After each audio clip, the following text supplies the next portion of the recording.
Hi guys, kumusta na kamo dira sa Pilipinas, no? I'm here still in North Carolina, USA. So karon pa na ko sa work. Work. So importante guys, work. Although dili basta-basta ang life din sa Amerikano kay busy gyud ang tanan, walay katabang. Pag nakasabalay, work lang gyapon. Mura kanang yaya kay mga tanan, manglimpyo, manghugas, maglaba, tanan, pero hinoon high tech po hinoon din no.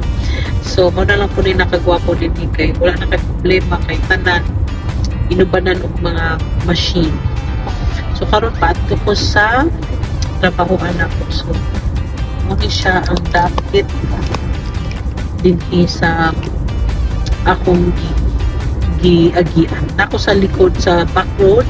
So mas dali ang back road kay dili kayo traffic. Pero nalagod ya po yung one guys mga sakyanan. Pero unlike sa kuan sa kanang tudyo ka sa main road kanang daghan kayo kanang sakyanan niya daghan tudyo kay traffic light pwede ka maabot.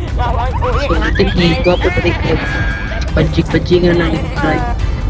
Tudyo ka mahadlok.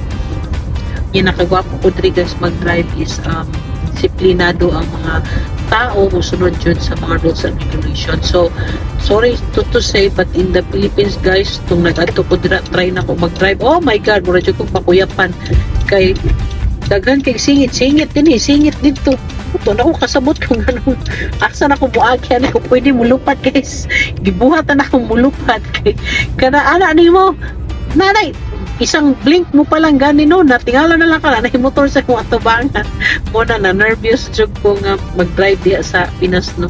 So but anyway ana na jud ang life no.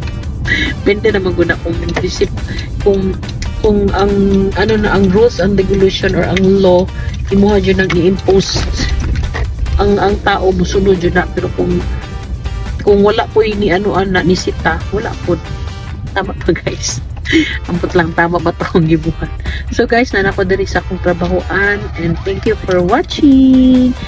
Follow nyo po ang Facebook page ko para maano pa ninyo, ma-witness pa ninyo ang life na ko diri sa Amerika na umbot na lang yun. Ganun ingunahan ito yung life diri. Ay nako, hago kayo. Pero okay lang kasi dollar ang putang kita guys. No? So thank you. Bye-bye. God bless.